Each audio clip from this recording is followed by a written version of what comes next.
Hey everybody, how you doing? Hope you're having a great day. Have you ever wondered what goes into a UFO investigation or anything anomalous? And I know Jason is an investigator, but we wanted to chat with some people who are getting big volumes of reports and live in sort of hotspot areas. And today's guest, Shane Hurd, he's the assistant state director for MUFO in Arizona.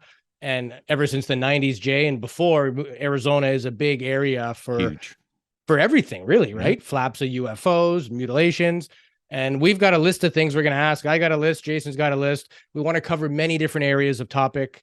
Also, we've heard that Shane maybe has a couple picks that a lot of people have not seen. We're talking legit UFO picks. Yeah, animals and weird positions and stuff like that. So, And some of his cases too, right? Like, let's ask him some questions on his famous absolutely, yeah. cases. What does Tell he us have about going your on? craziest cases. What can you Yeah. show us that isn't being produced on other people's programs? So, the viewers, we're always trying to get you something juicy and something new and interesting here. There's a lot of competition in this field, and we thank you for giving us your time and attention. We take it seriously.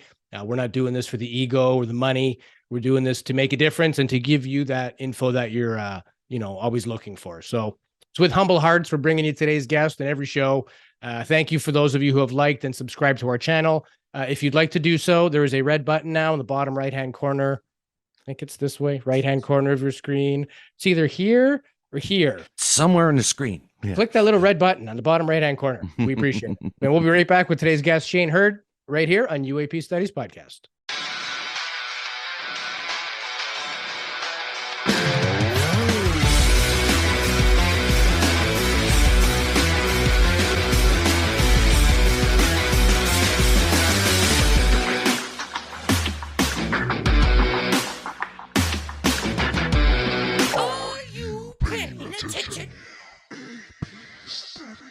Welcome back to another episode of UAP Studies Podcast. My name is Louis Borges. Joining me as always, my illustrious co-host, Jason Gilmet. It's how's it going, Louis? It's been a busy weekend for us. It has been a busy weekend, a busy couple of months, actually. We've been recording week after week, and we wanted to keep stocking our coffers with the best in the business and the brightest minds, and today is no different. Our guest today is an author and researcher. He's the assistant MUFON state director for Phoenix. You might have seen him on such History Channel programs as History's Greatest Mysteries, as well as Ancient Aliens. He is a interesting guy. We're going to chat about all the cool things happening recently and what maybe we can expect in the future. But first, a warm welcome to our guest, Mr. Shane Hurd. Thanks, guys. Really appreciate it. Great to see you again. Thanks for joining us. Yeah, welcome back. I guess you were on the show a couple of years ago, probably now, eh? A couple of years ago, probably, yeah. Yeah, you know what, Shane? I think I had just started, and I had reached out, and then you're like, "Yeah, I'll come on." And again, I was amazed that anybody would respond to me. So it's amazing to see you. And last time that we saw you, you didn't have this glorious beard mustache combo. So that's right. Yeah, I'm definitely out bearded today. COVID. I'll be honest. there's big beard energy happening in the room right now. Big beard energy. Yeah. This is the only place I can actually grow hair on my body. Like, besides the nose and ears, now that I'm 40 years old, I'm getting that. It's like a second puberty, but through, other locations. But yeah, that's it. Just on the face. That's it. So Shane, for anybody who's not familiar with you, maybe tell us a little bit about yourself and what got you interested in the field of ufology. Yeah. So I think, like most people, I had a mild curiosity. I was born in 1961. So I was kind of a child of the space race. And back then, boy, every kid in America wanted to be an astronaut, right? And I was no exception, 8, 9 years old at the time we landed on the moon. And so I always had an interest in it, UFOs, space, anything, sci-fi, all that. And in fact, I grew up in the Pacific Northwest. And just as a side note, when you live in an area like that, Bigfoot is real. You just assume that it's real. I mean, so many people have so many encounters and that kind of thing. And in fact, my mom was raised in a log cabin in Walnut Creek, California, where the Patterson-Gimlin film was filmed. So I kind of have that connection. But at any rate, as a young man, I working on career, marriage, family, I was involved in religion at the time and all those things. And I really just didn't pursue anything until 1997, when the Phoenix Lights incident occurred here in Arizona. And I know exactly what I was doing that night. We were at a friend's house having dinner with the intent to look at the Hale-Bopp comet through their telescope in North Scottsdale. And it was real dark out there and stuff. And that happened, but I had no knowledge of the incident till the next day, like many people. And then, you know, in the ensuing weeks and months, and it just was a huge attention grabber. And that definitely rekindled my interest in UFOs, but I still was in the throes of, you know, living life. And it wasn't until about 2010 that I decided to kind of get serious about it. And I started reading voraciously. And after a couple of years of that, then get involved with folks in the community on Facebook, which was really awesome. I mean, that accelerated my growth greatly. And then attending local conferences and things. But in 2010, I decided, yeah, I'm going to really pursue this with earnestness. I'm tired of reading about other people's experiences. I want to have my own type thing. I ended up, because I've spent about the last 25 years in government, I know I can thrive in a big organization and under rules and structure. And when I was involved with ufology up front, I noticed MUFON seemed to be a big organization. And so I thought, you know, I'll start there. And I became a member, and I just kind of let that percolate for a couple of years. And then they offered, you know, the ability to become an investigator. And I said, perfect. That's my ticket. I can begin to have some experiences and contribute, you know, to the whole thing. And that worked out very well for me. And then I you know, kind of made progress in the organization, became a STAR team member. And I was appointed assistant director of Arizona MUFON. I'm on the experiencer resource team now. And then I made really great friends along the way, and a lot of them in media, UFO media. Friends of mine, Alejandro Rojas and Jason McClellan and Maureen Ellsbury and others. And so they kind of got me involved with that side a little bit. So I was on a lot of podcasts, and then it kind of progressed to some TV, and you know, I wrote a book. And I mean, just, it's been a whirlwind really the last 5-6 years, but it's been the ride of my life. Absolutely love it. Love the people, love the concept of it all. And I love being involved on the investigative side as well as the media stuff. Yeah. And I would say that, you know, even your story about becoming a couch investigator to actually stepping up to the plate and saying, I'm going to actually do something about it, become involved in the community. Some similar to what we did, but it's, you know, the people out there that are listening to this podcast that want to get involved, they want to do more than just read books or listen to podcasts, and to actually be involved and contribute to what's going on in their area. It's good to hear stories like yours, because it motivates people to do the same, right? To step up to the plate and say, you can be part of this. Yeah. You know.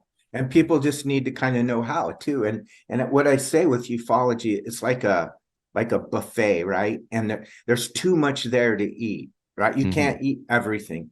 And what I decided up front was, look, I'm going to pick a lane and stay in it. Now, I'll be abreast of things like, you know, crop circles and you know, abductions and, you know, the nuts and bolts stuff, and you know, all the different facets and pieces of ufology. I try and just have a general, you know, awareness and keep my eye open and reading stuff and that. But you know, obviously my focus is investigation, and I'll have to say over the last year it's ramped up like crazy, and I'm just busy as I'll get out with that. But again, I just recognize, pick a lane, because, you know, you can't be good at, there's a limit how many things you can do and do them all well, right? And so I just want to make sure that whatever I could contribute to the cause, you know, it is my best. And so that's kind of my recommendation to people. And one of the reasons I even wrote my book was to help newly interested people coming in and getting their balance and you know, because it can be such a huge thing. So that's my recommendation is, you know, study it all, but, you know, pick a lane that really interests you and focus on that. Yeah. And your book is called Unidentified Aerial Phenomenon, A Beginner's Guide to Researching UFOs. It's a great read. But you mentioned investigations, and I wanted to ask you, as a member of the STAR team and the ERT, you probably get access to some pretty cool stuff. Do you have any cool cases or anything that you're working on or recent that you can maybe share with us? Oh, yeah. I mean, a lot of great cases. Now, is there a smoking gun case that I've had? No. I've investigated, let's say, about 150 cases. I probably have a dozen or so that ended up as unknowns. And I'll just say, as an investigator, if there is, if you go right down the middle line, I might lean slightly more on the skeptical side, but I try and be in the middle as much as possible. What I mean by that, as an investigator, you have to be completely free of bias. You can't be a true believer and you can't be a debunker. That's not going to work. You have to be right in the middle, and you have to be really respectful of people's ideas and their opinions and their feelings and so forth.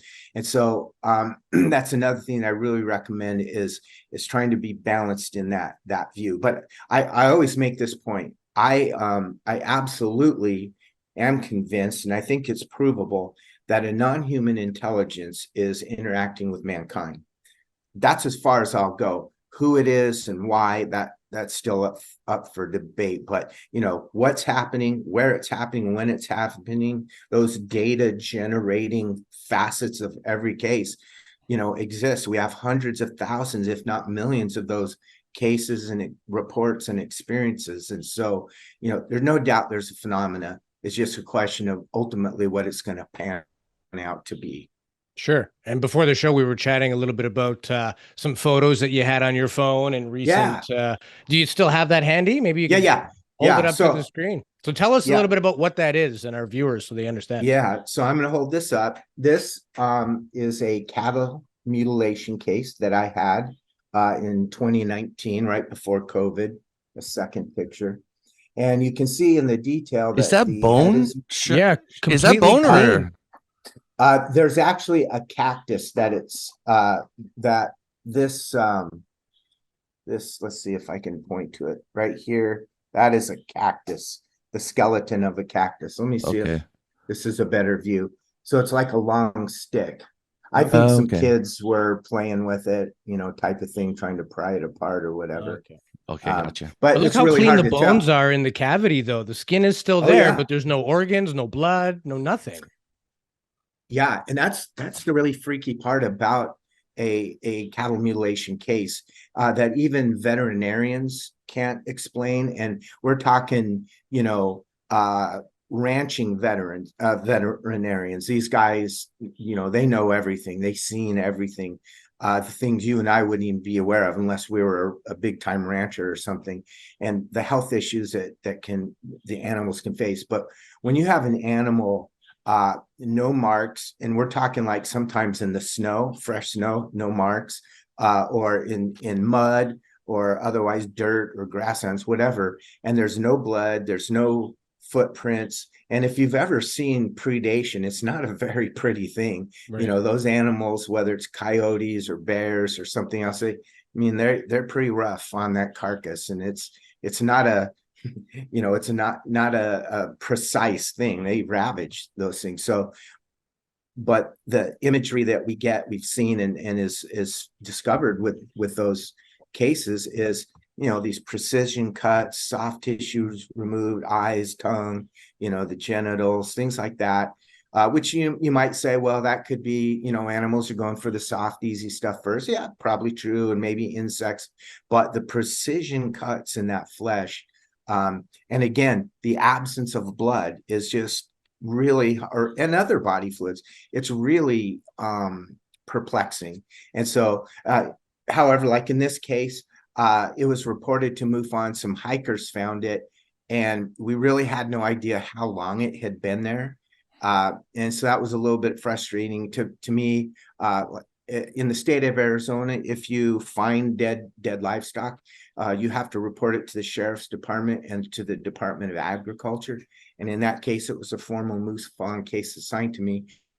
So I did contact them and met them on site, and I had already kind of processed the scene, and they were kind of shocked at who I was and what I was doing. But at any rate, they offered, their expertise, and the sheriff's guys thought it, it was more likely predation. But I thought it was interesting the other guy from the Department of Agriculture wasn't so sure. And I think if you notice in that photo, the entire head was missing, which is unusual. The a head with horns and stuff like that doesn't generally get dragged off by a coyote, that kind of thing.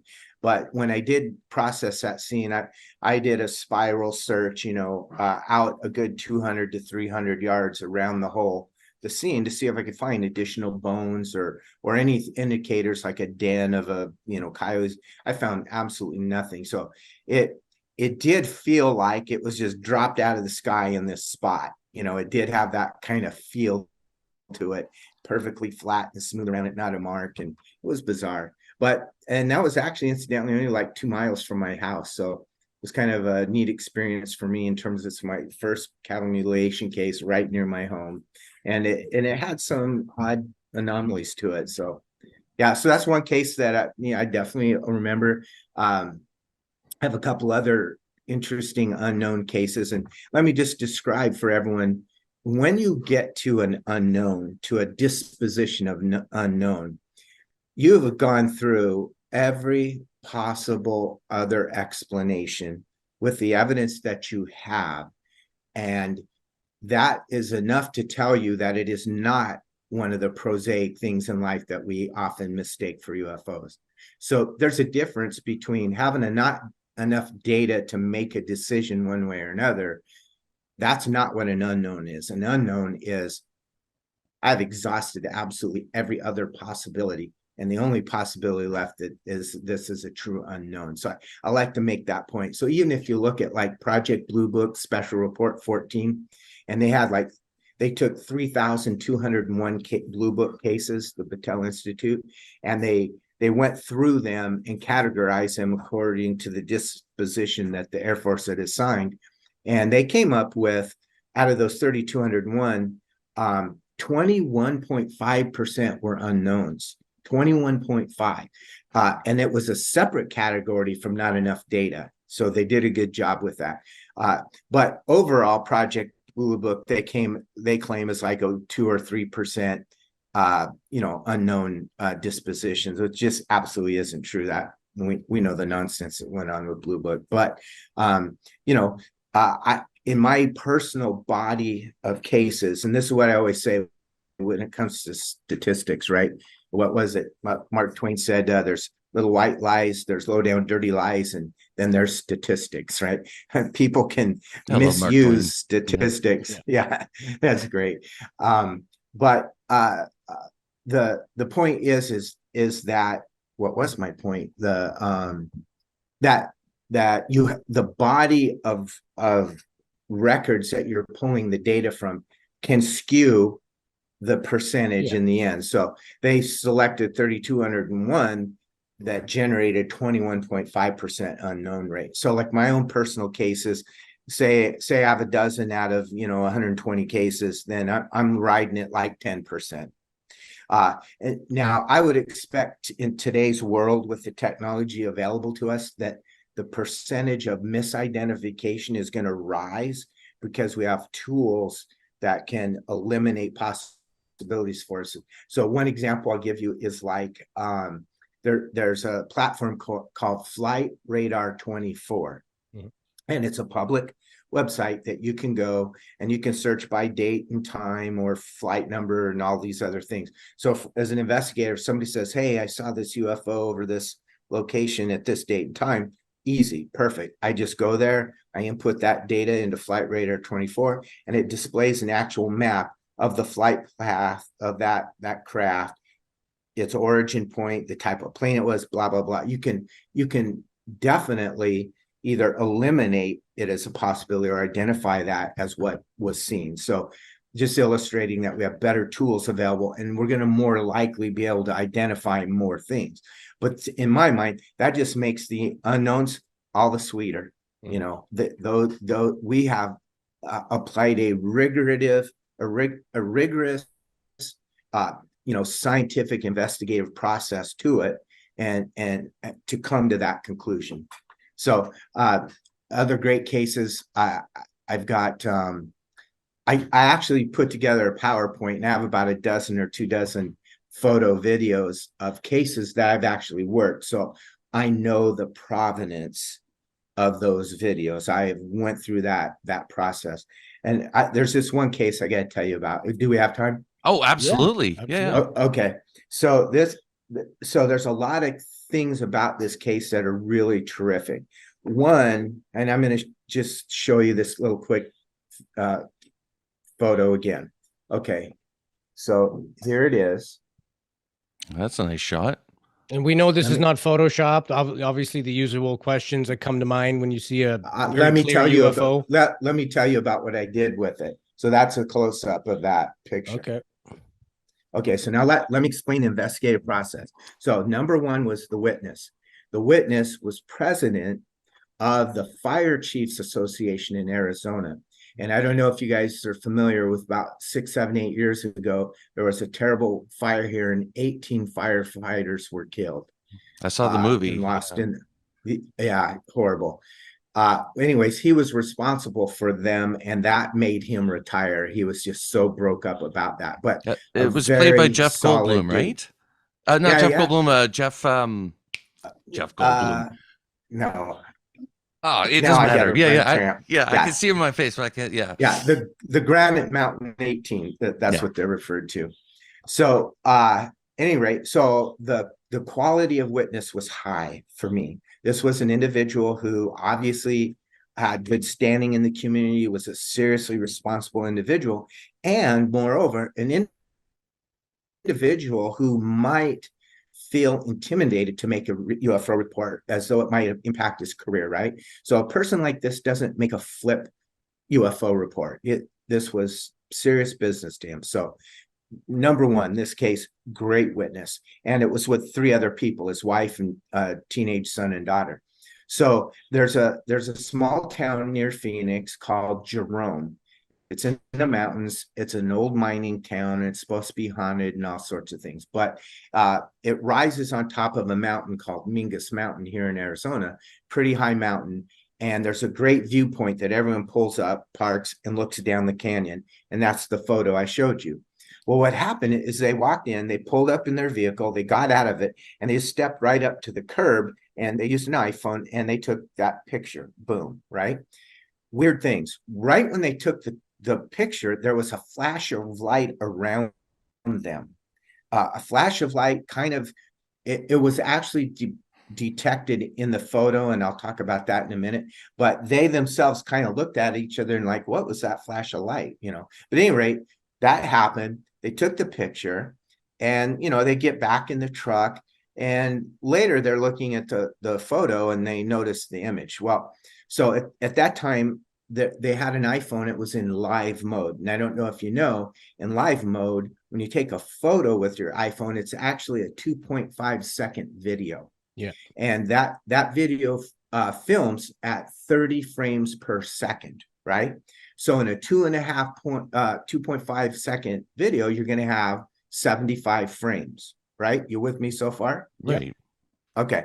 So what happened is, I'm going to bring the photo up again as I explain it.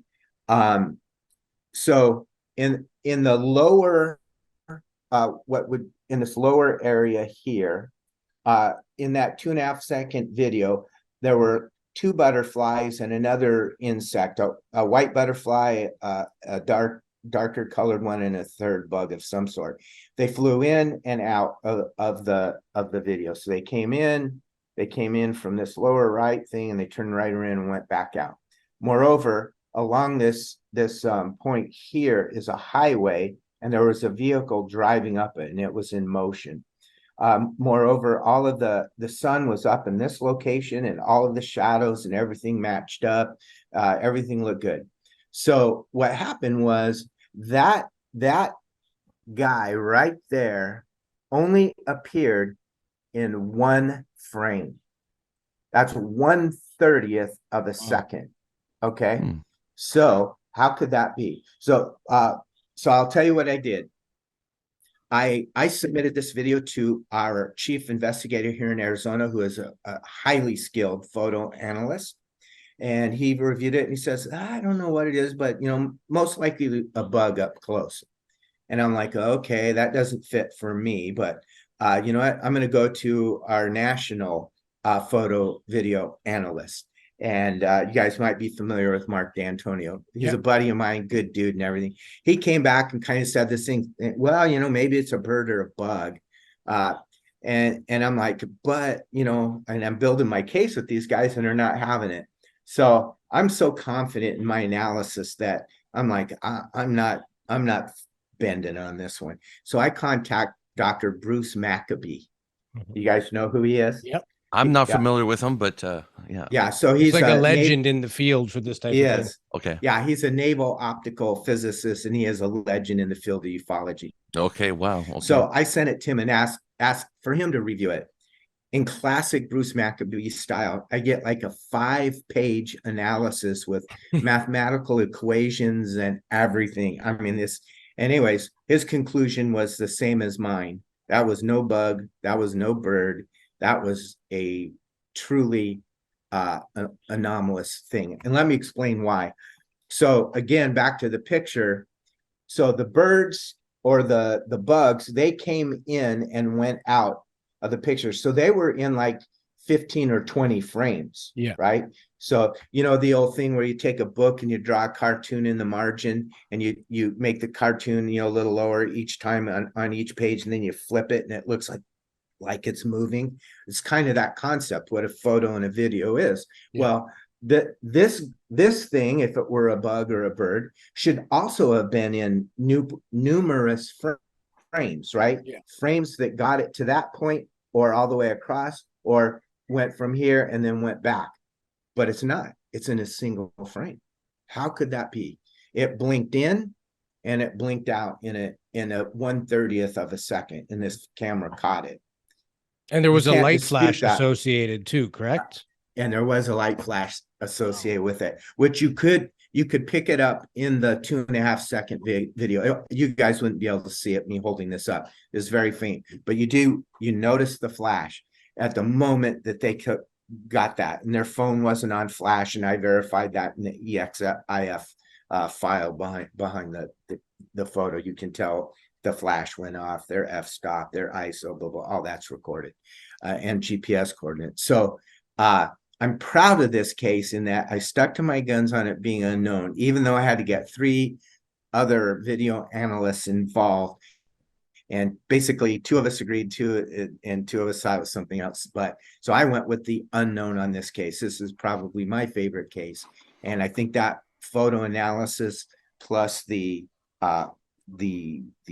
witness who their credibility makes this a very strong case. And so there it is. It sits out there in the history of the universe as unknown. And that photo is, you know, pretty darn good proof of it. I forgot who it was we were talking with, Louis. Maybe it was either Katie Page or Chuck Zukowski that told us this. But he said they mentioned that you can always tell what's an authentic UFO picture, usually because it's hazy around the edges. There's no sharp edges to these crafts. The way that you would take a picture of a car, you would have sharp edges. These things don't have that. And it's somehow related to the gravitational field that they have. And it's very similar to the picture that you just shown us. For those of you who are just listening to the podcast, you haven't seen the video yet. There's no sharp edges to this craft, and it looks like a typical saucer to me. I don't know what it looks like. I get a mix of like diamond shape or saucer shape, depending on the light and the angle. It almost looked like the Calvine diamond to me. That was the right that came into my head, right? Yeah. Yeah. Good observation. Yeah. No, that's a great capture. And again, if these things pop in and out of just our sight, or maybe just the camera caught it, maybe they didn't see it with their own eyes, obviously they would have missed it. Still, and the chances of buy a lottery ticket, what are the odds that you would capture that in this 2-second video, right? But the fact that these things blink in and out, either of existence or within view of what we can capture with our technology, means that they're probably constantly over our heads. It's just we can't measure them, we can't see them, like they just happen to fall out of the spectrum of our knowledge or what we're able to detect. And I always found that fascinating because it's the same thing with the cattle mutilation you were talking about earlier. Katie was mentioning a case where they had found a small calf with just a patch missing. They went away for half an hour, came back, and then whatever had killed the cow came back and harvested things within a 30-minute window. So it's conscious and appears and disappears really fast, and that's probably either technologically advanced and they're able to move faster than we can catch on, but it is a repeatable observation with these cattle. It's the only thing that we have in the field of ufology that we can say there's similarities, there's threads, even the analytics you were showing us, Louis, of, like the months, the years, the patterns that they noticed. It's amazing. We can actually calculate it and put data, and it's the only evidence that I know of that is left behind from any of these occurrences. Right. We can't measure, we physical can't repeat trace evidence. Forensic evidence. Exactly. Yeah. And it's hard with this. Yeah, it's hard with this subject as well. And this as much as we do, that you can't repeat most of these sightings that have taken place. It's a one in a lifetime occurrence. But with this cattle, especially now what's going on, and we're recording more data than we ever have, this is huge. This is the evidence, the smoking gun that we're all looking at. And I was speaking with Linda Moulton Howe on the phone before this interview, and that's what she said. It is the smoking gun. And she's been at it for 75 years, right? Oh, not 75 years. She started in this 1975. Jesus, now we're never getting her on the show. Thanks. Never date a person. Linda's not 140, I swear. Love Linda. We should listen to her. But yeah, it's amazing how long this phenomenon has been going on, and it's part of the sightings. And it's cool that in your neck of the woods, you get a blend of everything that you get to experience as a researcher. That's amazing. Not everybody gets this experience, Shane. Yeah. I think Arizona is kind of in one of the sweet spots where usually we have we're in the top 5 in the number of reports.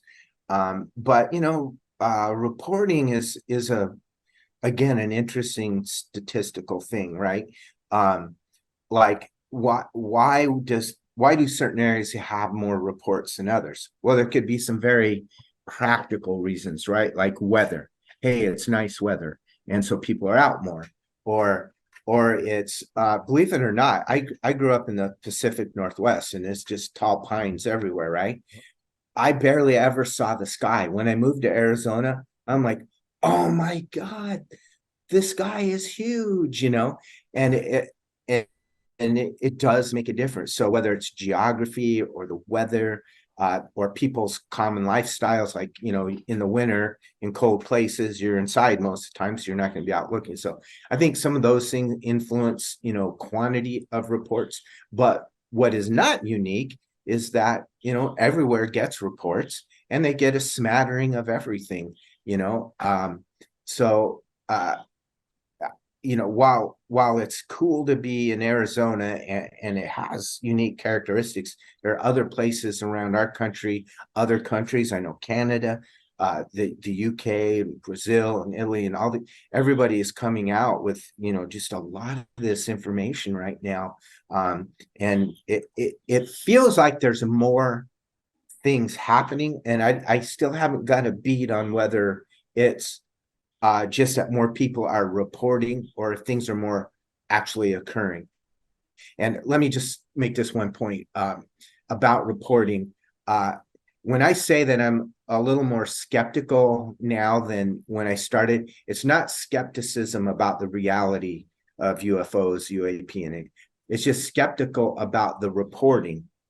And what I mean by that is that, let's say, depending on the body of statistics, 85 to 95% of reports are identifiable through a rigorous investigative process. So that where I'm more skeptical is on the reporting side of it than on the reality of it, right? So there is absolutely a phenomenon, and it's happening. But like I say, I have a trouble trying to identify, is it because of technology and more people have phones? Is it because, weather? Is it this or that? Why we're seeing more right now? But the other factor too, I think, is more people are open to the idea and are participating. And that too is a catalyst for creating more reports. So what I'll really look for over a couple of years is the ratio of reports and the ratio of unknowns. And so if there's more reports and the unknowns either go down, they flatline, or go up, it will tell you something about that. So I think just some more time needs to go by. But I find that kind of an interesting part of the discussion. Now, you mentioned geography. What are your thoughts on places like Skinwalker Ranch or Marley Woods, or even Katy Page with the Elbert County Ranch in Colorado? It's basically the same thing. A wide variety of phenomenon and crazy stories. What are your thoughts on places like that? Yeah, we have a place up here pretty near me called Bradshaw Ranch, and there's a book written about it in the 90s, but very similar to Skinwalker experiences. And of course, it's right near Sedona, which is kind of known to be a kind of a special place, and people think, you know, that there's portals there and other things, but and it is a magical place, no doubt about it. There's something different about it. But these places I absolutely think are the real deal. And whatever the phenomena is, and again, we can't say it's one thing or multiple things, but there seems to be, as I would understand, this element of dimensionality. And what I'm talking about there, I think Nishio Kaku just illustrated real briefly. He took a white piece of paper, said this is a two-dimensional world, and he drew a little black dot on it and said, okay, that is an entity that lives in this two-dimensional world, and it can see forward and backward and left and right, but has no concept of up, right?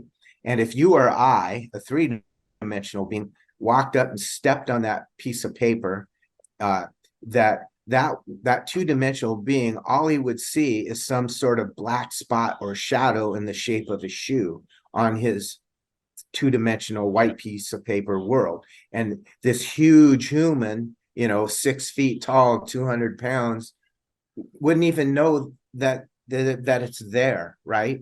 And so that illustrated for me what dimensionality is that if there's a fifth and sixth or whatever, that we could be essentially in the same space even, or right next to each other, and we as humans do not have the physical capability to perceive them. And we all know our reality is way bigger than we can see, hear, taste, touch, or smell, right? I mean, look at the electromagnetic spectrum for proof.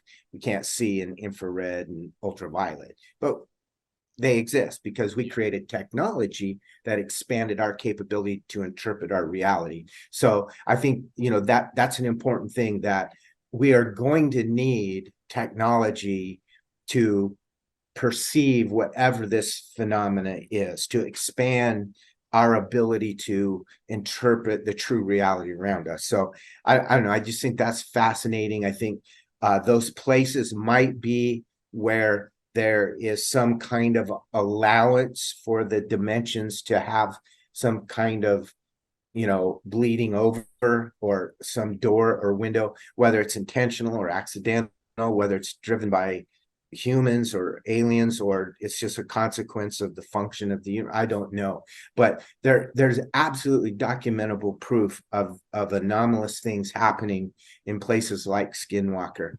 Yeah, and the other thing that really drives this for me as well is I've had the privilege of being associated with John Dover and Stan Milford, the Navajo Paranormal Rangers. And if you want to have an interesting discussion, man, get those guys on.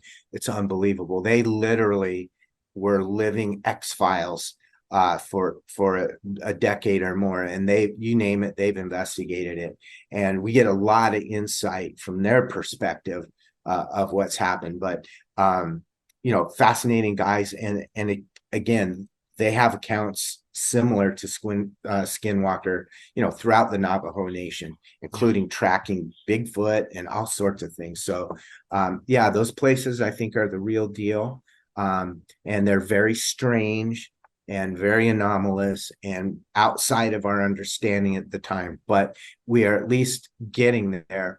I think, I don't know if you saw in one of the later episodes that they used LiDAR on Skinwalker Ranch and mapped a huge invisible structure above the triangle on that ranch. And the LiDAR basically is like radar, and it bounces off something and comes back and it paints this picture. So there's this huge cylindrical but very disjointed looking object there. I mean, that just blows my mind. Yeah. And again, what it means, we don't know, but it's real. It's there according to this technology, and we don't have an explanation for that. So awesome, very cool.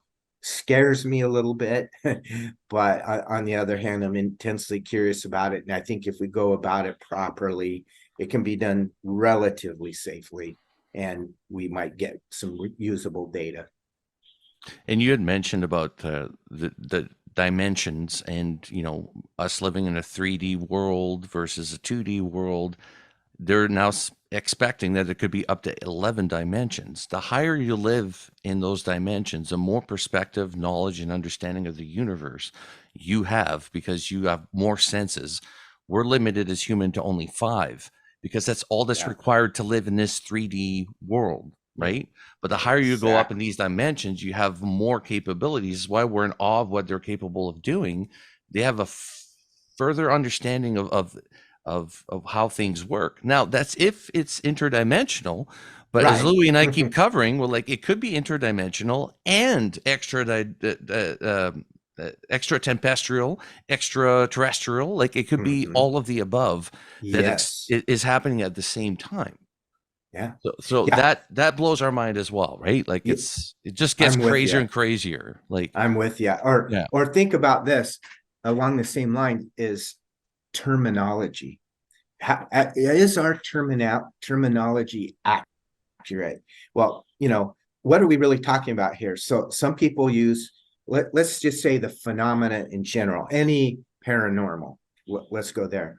Whether some people call them angels, some call them demons, some people they call them fairies, some ETs, some interdimensional, some universals, elementals, blah, blah, blah. It goes on and on and on. There's all of these terms used to explain what humans have observed and interacted with throughout all of human history.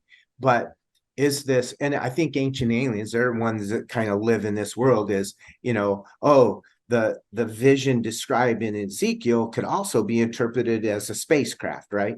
And, you can see how you could apply that logic. Now, is it true or not? Who knows? But that methodology of looking at the past with more modern interpretation, I think, is what drives changing the terminology. And I think we do grow, but there's also things that hold us back too, right? People have fear, like religious fear of the paranormal, because they think they've been taught that, this is demons and angels and it's bad and you don't go there and blah, blah, blah. So we still contend with all of that.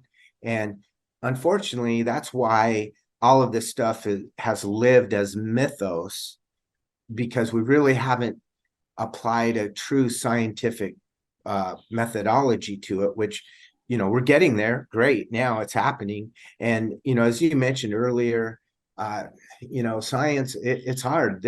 These things aren't repeatable. They aren't under our control. And that iterative scientific process of making an observation, formulating a theory, experimenting and testing it, make adjustments based on those results and do it over again.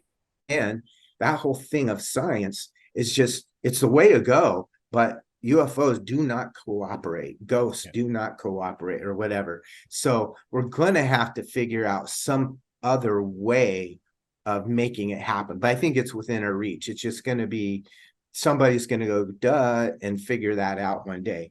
Probably not me, but some smart guy will, or smart lady. And I think that's coming, but we're just not quite there yet. So what are your thoughts on adding more of a consciousness-based discussion to the study of UAP, rather, like, as you mentioned, if our science only has certain ways of capturing data and they don't want to play ball, we're never going to get anything new. So again, there's a big push for a lot of people to keep it nuts and bolts.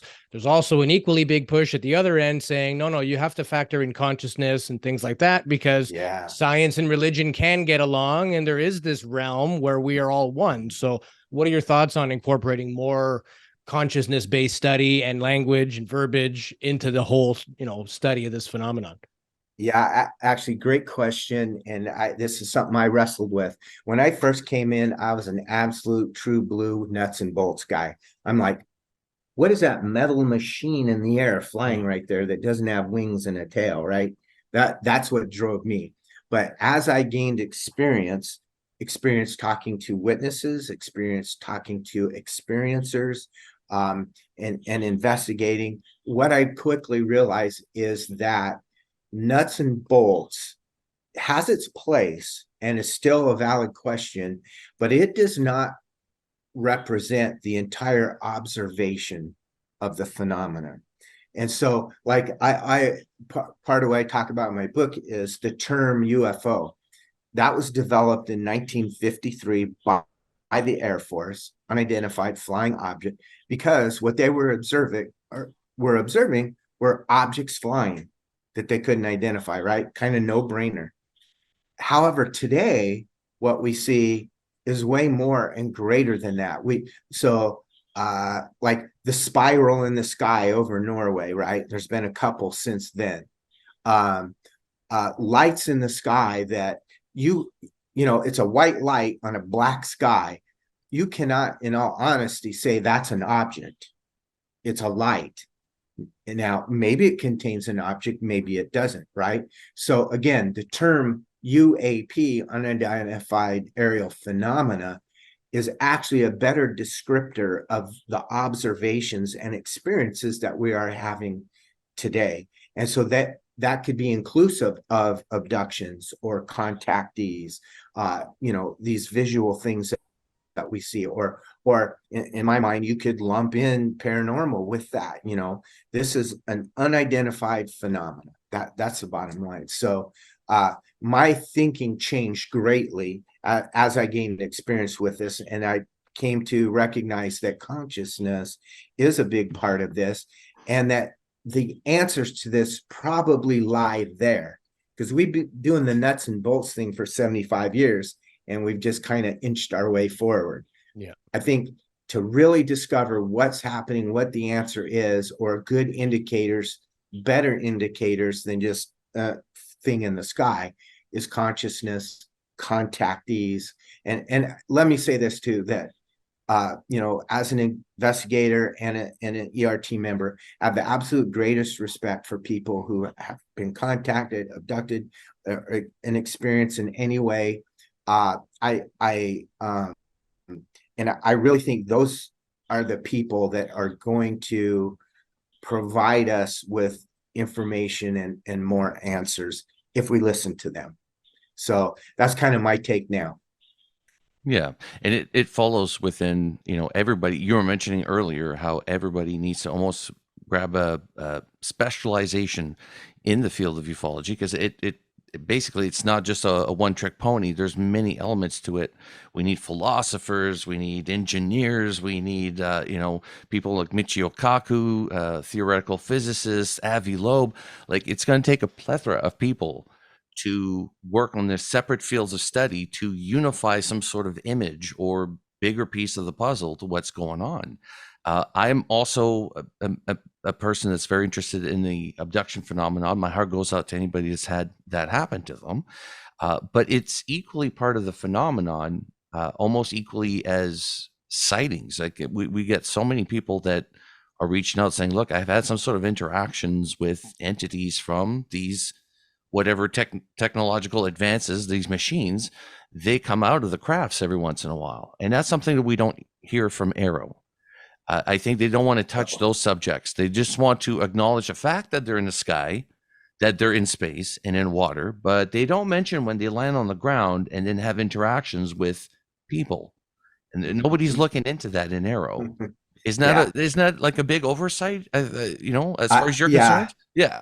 No, I totally agree. I think I call it baby steps, so just like when the first report came out, there's like 144 of them. They only identified one, and the categories that they listed kind of cleverly was, like an ours or theirs, and then other, right?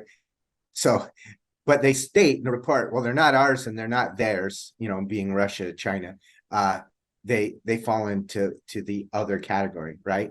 Yeah. So they're not going to say, they're still not saying the possibility of it being ET. In fact, I think Sean Kirkpatrick in the last the hearing said that it was almost a mirror image of that General Samford in 1953 when they came out, to start Project Blue Book, and he said, well, we can identify most of these, but of them, there's a small percentage that we can't identify, and they're of interest to us, and we're looking into it.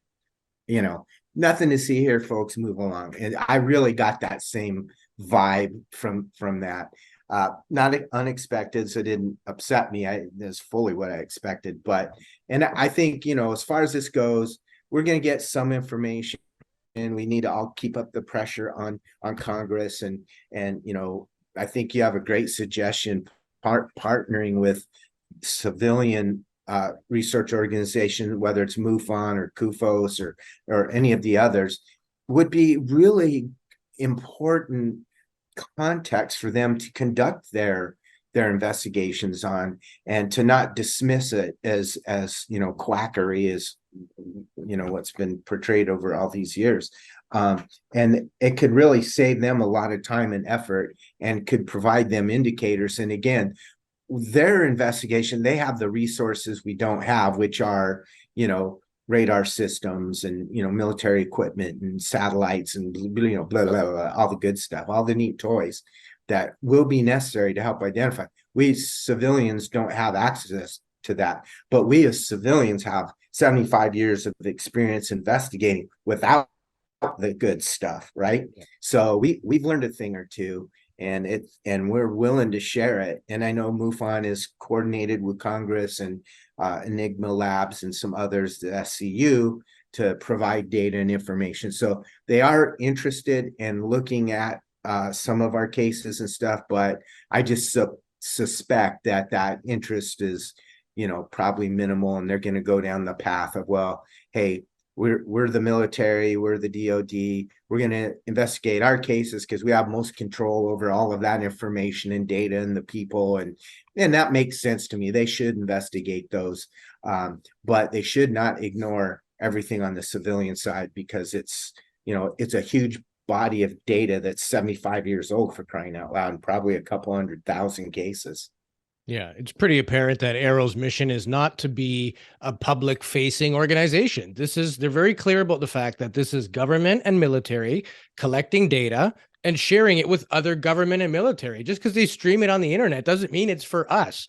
There is no faction of this where they're saying, hey, we owe the public an answer. A lot of people have been saying this. We've been getting reports for years. There's no talk about any of that. And again, I'm not an experiencer. I've never been abducted or anything like that, but my heart goes out when I hear. We've talked to so many of those people. I believe most of the people we've spoken to, and then you listen to the report and there's no mention of witnesses or any of that.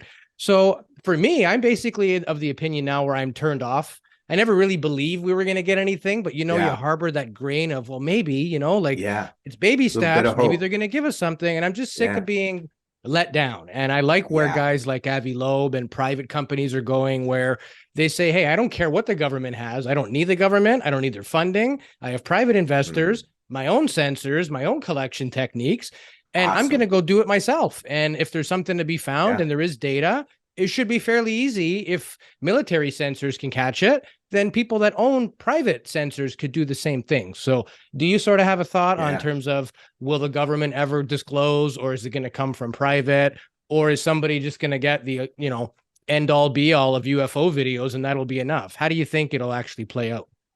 Yeah, I struggle with that too, that because it's just so hard to tell. Now, one of the big arguments I make is the difference between evidence and proof, right? And we have tons of evidence, and most people get what evidence is, but proof is a different animal. Yeah. And proof is, it's hard for me to articulate, but proof is what we all agree to being true. Right. So we've seen in the last several years, people putting belief above truth and fact. They'll believe the lie before they'll believe the truth, which is totally weird, right? Well, isn't that religion though? Like we all believe. Well, oh yeah, of course. Just faith. We don't have any facts or proof, but there's that element of faith. So I think that's ingrained within us too, a little bit. Yes, I agree. And belief or faith, it is really the acceptance of something as true without any proof. Yeah. Right. Yeah. That's what you're saying. Yeah. And exactly. I don't like it. I was a religious person for 35 years and finally got out of it, and gained greater insight, not being in the belief category. And I've always said with UFOs, I'm not a believer. I'm not going to be a believer anymore. I want to be a knower. And so that's where I live in this world in UFOs. It's kind of in the middle about, what's possible versus what really is, and so I will go out on a limb for the things that I know. I will not for the things that I just believe. But what I'm saying too is belief is necessary. It's a function of human logic, right? And if you even want to put a finer point on it, even the scientific process has belief built in. So you make an observation, and that observation, you create a belief, or another word for it is a theory, right? Yeah. And but where some people stop is right there, and they just see evidence and then they make up their mind and they believe, and boom, it's done. That's not right. You've got to put it to the test, and you've got to move it from the category of belief to proof or truth. So to me, that's really big. It's lacking. We have lost our ability as a society, it seems, to think critically and to move past that, or we just don't care. I don't know what the explanation is, but when it comes to an application of belief and proof and truth in a field like ufology, I just think it's really important. You're going to have, again, the smorgasbord, the buffet. You have lots of people, different ideas and thought. I'm cool with that. I'm accepting of everybody's ideas and thoughts. And what I generally say is, look, there's only one thing I believe. I believe that anything is possible until it's proven not to be. Yeah. And that's, to me, is it. That yes, you need to believe, but at some point you got to move to proof and truth. And that's really what we're all fighting for in ufology, really. And whether it's disclosure or some other means, that's what we're fighting for. But in terms of disclosure, you would have to define that. For me, I think if disclosure means you want to know that the government lied and has hidden this and has had an interest in spite of saying it, that was disclosed long ago. There's an excellent publication by Bruce Maccabee, in fact, called The FBI CIA UFO Connection. And it's an entire book of government documents that reflect the government's acknowledgement in the reality of UFOs. There's dozens and dozens and dozens of them. That's disclosure, right? This is proof that we are interested. It's documented. We say so. So that kind of disclosure, if that's a definition, I think that's already happened. If the definition of it more is you want proof that aliens exist, now that is a whole different game and a whole lot harder to achieve. And I think there's probably one, maybe two ways that's going to happen. One is the others say, this is the time we're going to reveal ourselves. And they do in an ambiguous way, right? The classic, mothership hovering over San Francisco. It happened in Phoenix. It happened in Phoenix in 97. Yes. Yeah. I support that thought. Or the president needs to, step up to the podium and say, ladies and gentlemen, I'm here to inform you, we're not alone. That'll work for a lot of people. I think there'll probably have to be some evidence to support it, whether it's video or photo, or a live alien or an actual craft, and many people have access to verify. I think that's what it'll ultimately come down to. I don't think any picture or photo by itself, any testimony by itself, with exception maybe of the president in a formal way saying it, that it's going to come about. So, and I think probably organically it's more likely to happen, or as you were alluding to, these private companies that are now throwing resources at it, not just Bigelow, but there are many others that it may come through that path. But, I'm sure the government wants to control it the best that they can. But I think this one smells like something that might not be controllable. And, it could be a big event, or it could be just this accumulation of smaller things until it just becomes the generally accepted belief. But to the degree people accept it as truth. Right. Sorry, that was a long. That's well said. Very well said. Yeah, well worded. Just, from the research that Louis and I have been doing over the years and the people that we've talked to, there seems to be two narratives. There's the narrative from the military complex that this is a threat, right? And then there's the narrative from the investigators that have been investigating for 75 years that it doesn't appear to be a threat. Like, so far, the people that have been abducted, as strange and as scary as their experience have been, because let's face it, it's an alien, experience that they had. The brain can't put that into context, but they're always brought back to the location they were taken from. Not like the cows, which are taken to a different locations. But people are brought back. And, relatively, even though there's some medical effects that some people have, it seems to be relatively docile. There doesn't seem to be any malice behind the activity that these crafts or occupants are having with the general population. But the military complex are telling us, no, there's a threat, right? It's a threat to our national safety and stuff like that. What are your thoughts so far investigating this phenomenon? Like, where are you standing on this? Yeah, I think that's a great question, and to me, it's becoming more and more obvious that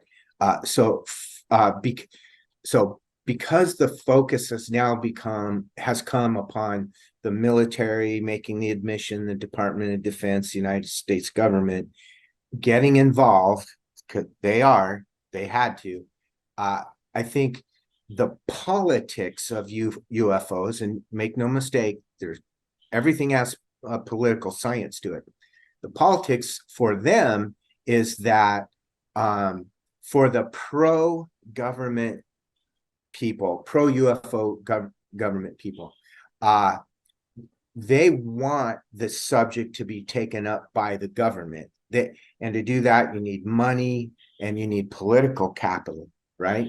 And so to make that sell to the other part of the government that doesn't want to go there, what you have to do is you have to say, this is a threat, because that is the mission of the DoD, is to mitigate threats against this nation, and every nation has that same model.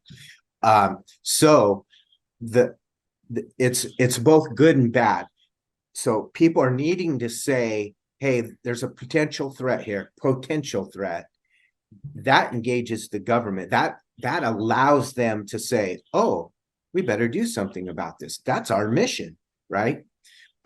Now, I think the most realistic threat, and I believe there is a threat, is the flight safety perspective, right? So UFOs dancing around in the sky with a plane full of people or military aircraft or whatever is a potential threat. Maybe they can handle it, but could the pilot, right? Would a pilot maybe freak out and go left instead of right, and boom, or whatever? So, I mean, I think that is the easy sell that at a minimum, this is a flight safety thing, and our government should be looking at it, whether it's the FAA or others, that, hey, we don't want to be playing pinball up in the sky with airplanes and UFOs. So I think that's legitimate and, something that needs to be addressed. The other threat, the threat to our national security or threat to citizens, I think is a little less clear, but I understand why they do it.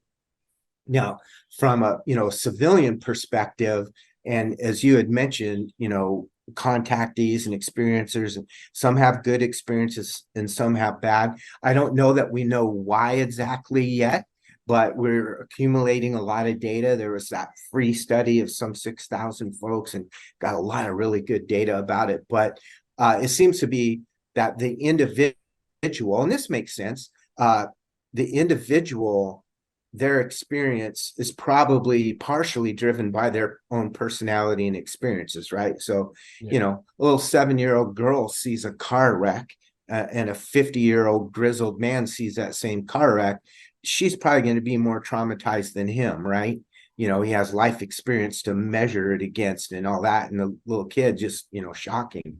So maybe in that way, people's personalities and life experiences makes them more reactive in a positive way or a negative way. I don't know for a fact, but that's kind of what I see. And so, and then, you know, some people do account of some real meanies. Yeah. You know, maybe that's true. Maybe like humans, you got mean ones, you've got, you know, passive ones, you have aggressive ones. Yeah. I mean, or if there's multiple species, they just might be different, or they might view us as ants or cattle, you know, and it's dispassionate for them. It's not, they're not malevolent, but they're not, you know, benevolent. They're just, you know, neutral. I mean, we have no idea. What I recommend people do, a fascinating paper written by, let's see, Alexander Wendt and John Duvall. They were political scientists out of, I think, like Minnesota University or somewhere there. But anyways, it's called UFOs and Sovereignty. And these two guys, they were not UFO guys at all. They were looking at the problem of UFOs from a political science perspective. And what they, and it's kind of, you know, over the top reading in some cases, but the gist of it is that the governments behave towards UFOs the way they do because they feel that it is a threat to their sovereignty. Not only in like managing people today, but ultimately if a superior race comes here and let's say they're benevolent, you know, what need would there be for these artificial borders that we create, that we call countries and nation states, and all the problems that exist with them? We become, you know, I personally say there's only one race, and that's the human race. Everything else is just flavors and variation within. But it would be a pretty uniting thing, likely, that, ooh, you know, there are others and humans are unique and we better not bump each other off because, you know, we're pretty special and different, and we don't want to waste it. So I think it's a good explanation why they act the way they do. And it goes into several other things, but fascinating paper for people to read, I think. And it also helps give you a broader view of ufology and the behavior of all the parties, whether it's the government, the military, the public, the media. Everybody has a role to play in this thing and is influenced by the politics of it. And understanding that's helpful, you know, for your own place. Like I said before, picking my lane, part of my choosing that lane was the politics of it that I thought I could tolerate and be a part of. So just that kind of a thing. Yeah. To be able to contribute to, right? Absolutely. Yeah. No, we mention this all the time. We cover different subjects. We talk to different experts across the world to try to get more information on the overall scale, complexity of this issue. And there definitely is, it's complex. And the one thing that irks us the most, and Louis and I talk like every day for, you know, the listeners and people out there, there's not a single day that we don't go by where we text each other. Like I text him more than I do my own family, my own wife. You know what I mean? I'm constantly working and texting him about stuff. But, you know, the more complex we're getting into this subject and the more, you know, we have to look into stuff that keeps being brought up, you know, at first, you know, nuts and bolts. And then all of a sudden, like I mentioned this before, I hated Bigfoot. I didn't want to cover Bigfoot, even though you were mentioning you're in Spokane. We're just in, I'm in Chilliwack, British Columbia, and Louis in British Columbia, close to us too as well. So it's right above where you grew up, right? Yeah, just north of it. Yeah, it's Sasquatch, you know, Central and Harrison Hot Springs. That's all they ever talk about. But there's also UFO sightings there. So I'm like, damn it, there's a correlation. And Louis really is the one that introduced me to like, yeah, you got to look into it. And I'm like, all right. And the more people we talk to, like George Knapp and stuff like that, they're like, yeah, you need to look into it. I'm like, God damn it. All right, let's go. Let's do this, right? But it branches out and it forces you to keep looking down. Like the rabbit hole just doesn't end, right? Like it just I agree. Yeah. It's fascinating. So just before I let you go, I was going to ask Louis if you have any other questions for Shane. Yeah, before we let you go, Shane, where can people follow you if they want to find out more, support what you're doing? Here's absolutely. where the shameless plug comes. So where can people find Shane Hurd? Yeah, sounds good. Well, I'm on Facebook under Shane Hurd, so friend me. I talk to everybody. And then you can reach me at Shane at phoenixmufon.com. And then shameless plug for my book. You can get on Amazon for $14.95, or you can get the Kindle version, I think, for $4.99. And I do encourage not just to sell my book, but what I did there is I kind of just listed the major issues that a person coming in would want to be aware of and kind of how to navigate it, right? So I talk about the wheat and chaff of ufology, how there's, really good information out there and there's junk. How do you tell the difference, right? Or I talk about the cover up and documentation, and or I talk about, classic cases, why they're classic, what's important about those, and why you should know about those as part of your historical background and your research. I even have a chapter on what is UAP and the origins of the term UFO and UAP, and again, the politics of we touched on a little bit, but more in depth. So just all of these facets that are really important. I talk about hoaxing, for example, and, YouTube and, CGI and, photo analysis and just all these things that people, so it's an easy enough read for a beginner who's getting involved in it, but I think it's interesting enough for people who are a novice, or maybe I wrote it a little bit from the perspective of an investigator because that's what I am. But I didn't really go heavy in, hey, this is what you do, step 1, step 2, 3, nothing like that, but just more the general concept of investigating, so that people, they might want to move from research to investigation, or pick another lane. And so this helps them understand what those lanes are and what to expect and what might appeal to them.